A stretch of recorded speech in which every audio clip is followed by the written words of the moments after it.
My name is Heather and my mother-in-law is Sharon. She is one of the most entitled and attention-seeking women I know. I have no idea how my husband, her son, Vince, turned out to be such a good man. That was probably due to his father, Philip, who was a great man and loved me.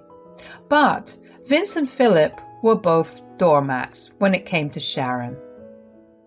"Why can't I wear a white dress to your wedding? I am the mother of the bride and should get some attention too. Why do you have to be so selfish and hound the limelight? I should be allowed to wear what I want." That's what my mother-in-law said to me when I vetoed the white wedding dress she was going to wear at my wedding. Sharon had a habit of sabotaging people's big day to get the limelight on herself.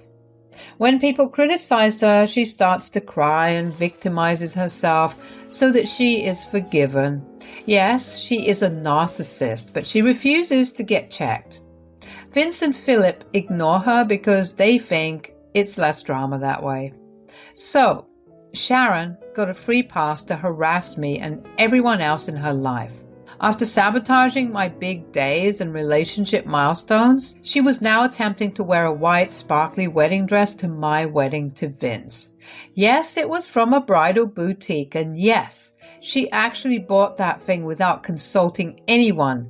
She was not happy when I said, "Look, I get it that you are the mother of the groom and want to look good, but the invites clearly say that no one else can wear white, let alone a wedding dress. You are being a bridezilla, Heather. This is no way to speak to your mother-in-law. It won't kill you to have me wear a white dress. You are just scared I will look better than you." This rule applies to everyone, Sharon. You can wear whatever you want, but not white. You need to return the dress and get something else. "Vince, will you let your freaking wife get away with this? She is being a brat." To her surprise, Vince agreed with my sentiments and so did Philip. They made her return the wedding dress and get something in light pink. She sulked, but didn't say much. All good, right? Knowing Sharon? Probably not. I knew her well enough to know that she would get me some other way, and I was not disappointed. One day when we were at her house, she pulled me aside and said, "I need to tell you something important. It's not a request. I want you to do something for me at the wedding." "Okay, what do you want, Sharon?" "You are going to make a special thank you speech for me at your wedding." I was pretty taken aback by what I had just heard. At first I felt that I had imagined the entire thing. Did Sharon really just tell me to dedicate a thank you speech to her? Thank her for what? For ruining my big days and trying to remove me from Vince's life? Nothing made sense to me. Sharon freaking wanted a separate thank you speech. I calmed myself down a bit and said, "I am not sure I heard it right or understood you properly, Sharon. Would you please repeat that for me?" "God, I always knew you were a dense, dumb girl. You don't have to prove me right all the time. I said that I want you to prepare a special speech for me where you will thank me for making your relationship and the wedding happen." But that's not quite true, is it? I don't know what you want me to say, Sharon. I think it would be more appropriate for Vince to say these things. Why don't you talk to him about it? "I know my son, Heather. He will definitely make a special speech for me. But people will expect that since I am such an amazing mother.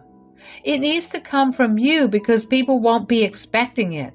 My friends would be so jealous and everyone would think I am such an amazing mother-in-law. This is the least you can do after not allowing me to wear what I want." There it was. Sharon was back at her attention-seeking shenanigans. Again. She wanted me to pretend that the whole wedding dress fiasco didn't happen. I was baffled by the sheer audacity of this woman. I had no idea why I was still being such a freaking doormat here. And I was slowly getting mad at Vince again for not standing up for me. Now here I had two options. One, I could say no and give Sharon the space to do something even more drastic as an attention-seeking tactic, or I could agree to her dumb demand and figure out how to turn against her. So I asked her for some time and went back home. For an entire week, Sharon kept blowing up my phone with her demands. I was still unsure about what to do. This was adding just way too much stress in my life, and I wanted to scream. Thankfully, one night, Vince noticed these texts and asked me about them. After I told him everything, he was furious. He said, "Heather, you don't have to do this. Ignore my insane mother. She doesn't deserve a thank you speech from you anyway." I know, but I'm scared that if I say no, she'll do something even more drastic. We know how far she can go, Vince. I'm just so helpless right now. I keep waiting for her to mess up my day or do something horrible again. I'm sorry, Heather. I never should have let it go this far. I know you have been under a lot of pressure. This is entirely my fault. I don't know how to help you now. God, I am so stupid. I keep thinking she'll change. She won't change, Vince. She needs help. And she needs to understand that we won't be doormats to her again. I think I will go ahead with the speech she wants so badly. No, Heather. You don't have to lie about my mom being awesome. This is just disrespectful to you. Who said I am going to lie? Vince looked at me confused, but soon realized what I was playing at. He asked me to explain, and I did. I was a little scared that he would get offended or tell me to change my mind, but he just looked amused and told me to go ahead with it. We discussed Sharon a little more and came to a decision. I informed Sharon that I would make a thank you speech for her. The day of the wedding went pretty smoothly, actually. Since I had given in to Sharon's demands, she kept her craziness to a minimum. I immediately knew that I had made the right choice. She was really looking forward to the speech, after which her attention-seeking behavior would start right back. The reception came to a close with the speeches. Vince did his speech and didn't mention Sharon at all. She looked a little annoyed and surprised at that, but when I started the speech, she looked hopeful. I thanked everyone in my life and made a romantic speech about Vince. Sharon looked bored through it all while the others cried. Then came the best part. Sharon was excited because she knew that this was her time to shine. I said, "So now that I have gotten over all the good parts, I will be talking about some unpleasant but important parts of my life with Vince. Sharon has specifically requested me to put this part where I thank her for everything. Like a good daughter-in-law, I decided to grant her this demand." I could see Sharon's face turning sour at what I just said. She could already tell that this speech wasn't going to be something that would bring her positive attention instead of making her feel like a celebrity. I would be airing out all the ridiculous stuff she has done to me over the years. Sharon was looking around trying to find a way to stop me from saying what I would be saying. But there was nothing she could do. Philip actually held her in place and discreetly told her to behave herself. He knew what I was going to do and supported me wholeheartedly, so I continued with my speech. I said, "Sharon and I met when I was still in high school. I was then just a teenager who was very impressionable and also wanted people to like me. I went to meet her with a hopeful attitude because I truly wanted to be a part of her family. Imagine my surprise when she ignored me the whole evening and told me that her son would drop me within a month. You could also imagine her fury when she found out that her prediction didn't come true. I kept coming around the house because, unlike her, Philip welcomed me with open arms. To be honest, I was sad that Sharon didn't like me. I really wanted her to like me. I did my best to make it up to her. Nothing worked. Instead, as the years passed, Sharon turned into the mother-in-law from hell. She became this attention-seeking woman who was out to destroy my life and make herself be the victim. I almost wanted to say no when Sharon demanded a thank you speech, but then I realized that I have a lot of things to be thankful for.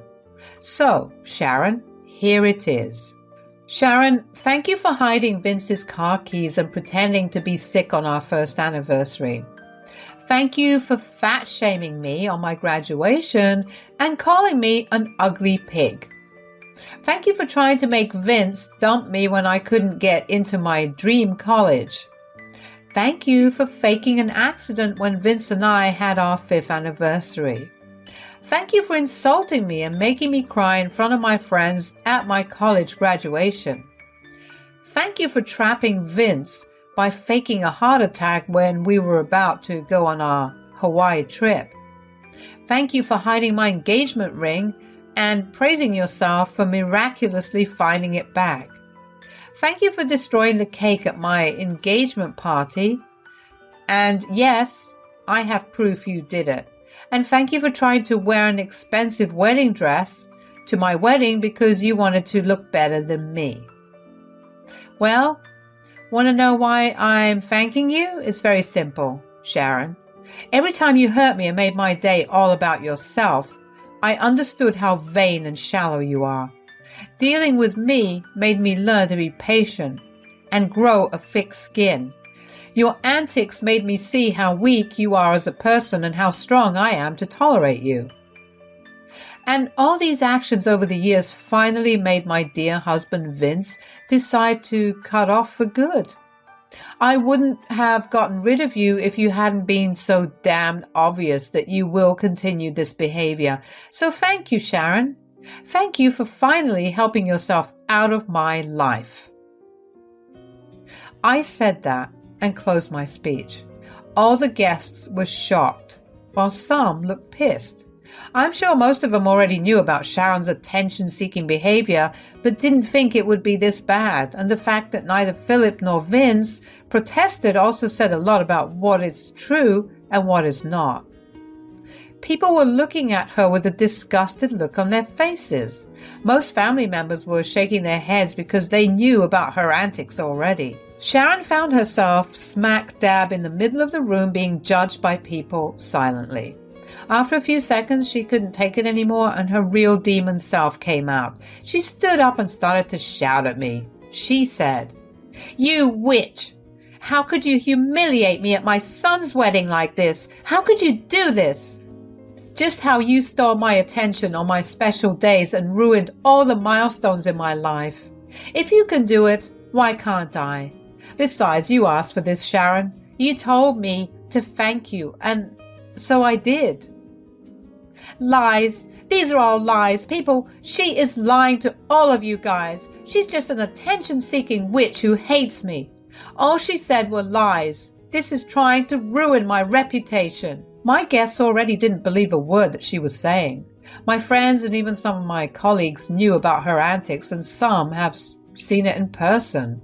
Other family members already knew her well, and some have been her victims in the past.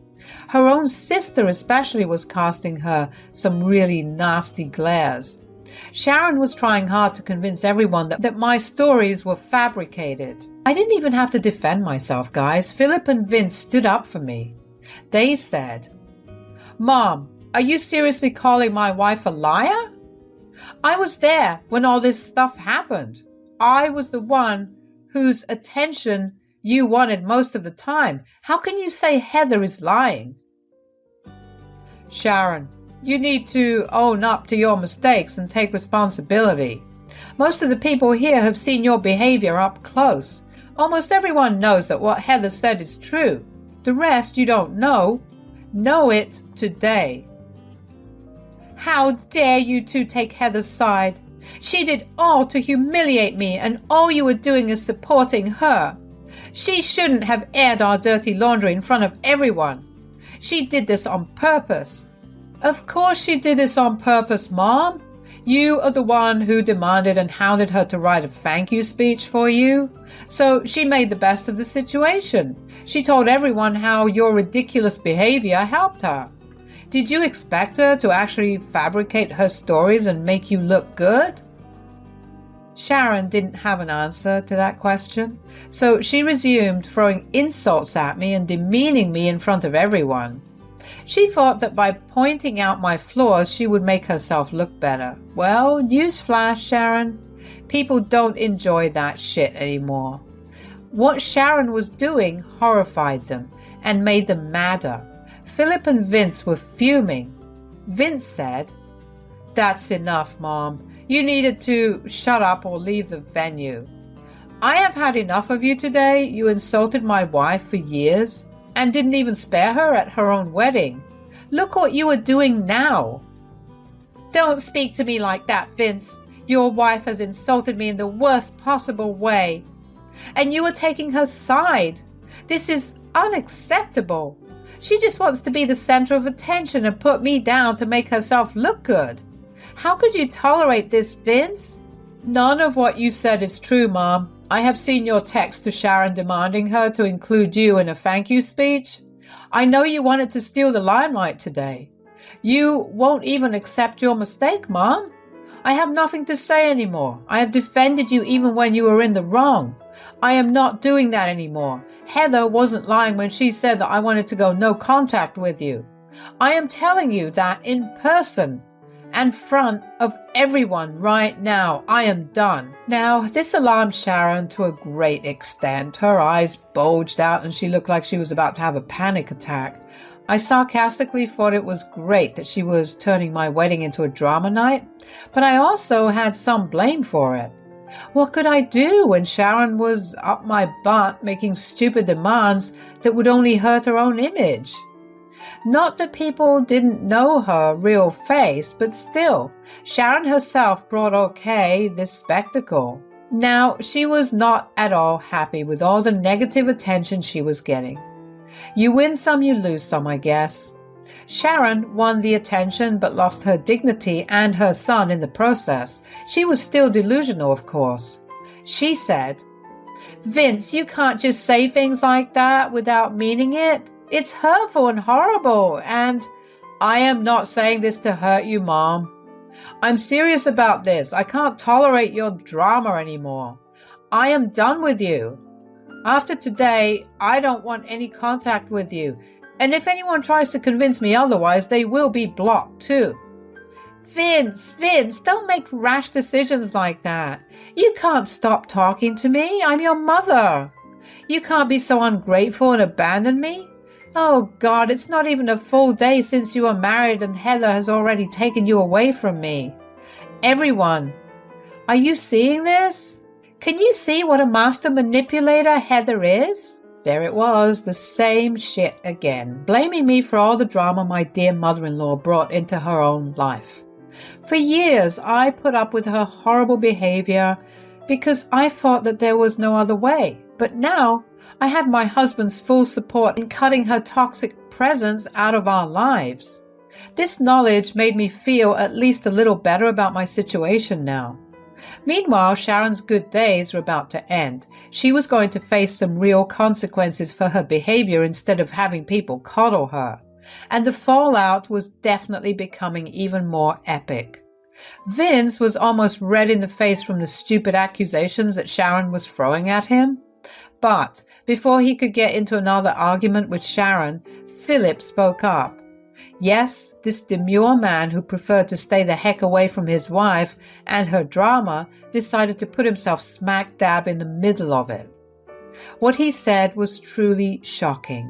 He said, "Shut up, Sharon. Just for God's sakes, shut the hell up. Your erratic and entitled behavior has gone on for a freaking long time already. For once in your life, just shut up and stop victimizing yourself." "What the hell? Philip? Why are you shouting at me? Has Heather manipulated you too?" "Oh God, Heather, what is wrong with you? Why are you influencing my husband too?" "Don't talk nonsense, Sharon. I have lived with you for 37 years. I know exactly how much of a vain woman you are. No one has to teach me or anyone else anything. Everyone here knows what you are, Sharon. Today, you just drove it home that you won't change. Vince says that he is done with you. I support his decisions and have made one for myself." "What? What are you talking about, Philip?" "I am going to leave you too. I will be filing for divorce. This is enough drama for one lifetime. I don't want any part of it anymore. You will be seeing divorce papers from me very soon, and you will be vacating my home within this month." Sharon couldn't believe what she was hearing. In one night and within a few minutes, she had lost both her son and her husband. She had in no universe ever imagined it happening. Narcissists rarely think that people will ever abandon them.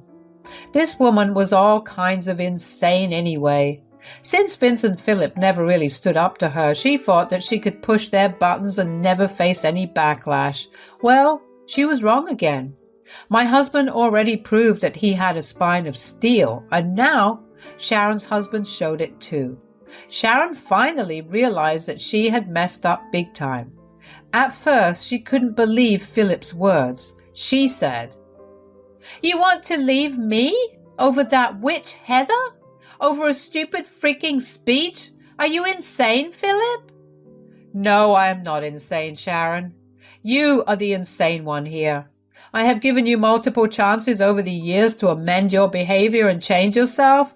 I have lost friends and family because of your selfish and entitled behavior. But I will not tolerate this anymore. I won't lose my only freaking son and my daughter-in-law because of you." "Philip, you were not thinking straight. All I wanted was some validation that Heather wants me in her life and is thankful for my support in her relationship. I promise I won't ever do it again. Heather made a big deal out of nothing." Heather, Heather, Heather. This is all I hear from you, Sharon. All you do is blame Heather for your freaking mistakes. You want to portray this as a one-time thing? You want to say that Heather is the one who intentionally spoiled your image? Okay then, let me prove you wrong. Everyone here who knows us, would you like to remind my crazy soon-to-be ex-wife here of any stories you have about her behavior? I wasn't mad at all. This was the wedding of the century. Almost all my guests who knew Sharon had something or the other to say about her. Yes, they all had some crazy stories where Sharon intentionally sabotaged their big days or exposed her attention-seeking behavior. Family members had the worst stories, of course. I was slowly realizing why the extended family never kept much contact with Philip and Sharon or even Vince. They only resumed contact with me and Vince after we got into a relationship. Turns out they were tired of having to deal with Sharon's behavior, so they decided to stay away. Hell, even Sharon's own friends, whom she made me forcefully invite, had some bizarre stories about her sabotaging behavior. Everyone had a field day reminding Sharon about what she had done. She was overwhelmed and started to cry and apologize to everyone. Philip said to Sharon, "Now, do you have any more doubts about why I'm leaving you?" "Philip, please, I know I have done some horrible things in life, but I will change. Please don't do something so drastic. Vince, please ask your father to consider your poor mother." "You are not some poor mother, Mom. And no, I support Dad completely, so I am not going to make him change his mind. You are on your own."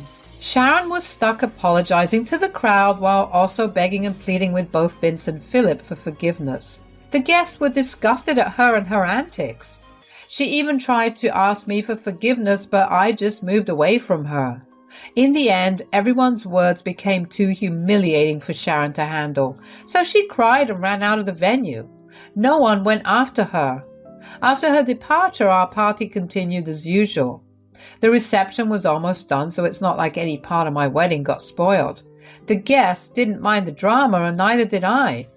As the days passed, Sharon realized that both Vince and Philip meant every word they said. Vince and I blocked her on all our social media and phones. She was turned away from the door when she came begging and crying for help. Why was she asking us for help? Well, as Philip said, he was divorcing Sharon and making her homeless. The house belonged to him because it was a part of his inheritance, so it was not a marital asset. Philip and Sharon both had jobs, so there is no case for alimony either. Sharon would soon be homeless and wanted us to take her in or something. Since she was busy spending her money on beautifying herself, she had almost zero savings and couldn't even afford a lawyer anymore. That made me chuckle a little when I remembered how she always put me down for dressing and living plainly. I guess living in opulence was finally catching up to her. Yes, Sharon did recognize her wrongs, but it was hard to tell. People like her need their heads examined, and we didn't stick around anymore to find out if she did. A year has passed since Philip divorced her, and he is already dating an amazing woman. Me and Vince got a promotion at our jobs and finally bought a new house. Thankfully, Sharon has stayed away from us. Actually, she does call and text sometimes, but we never answer. She has moved in with a distant relative of hers because she was the only one who offered her any sort of assistance. She now lives far away in a different state, and I hope she never comes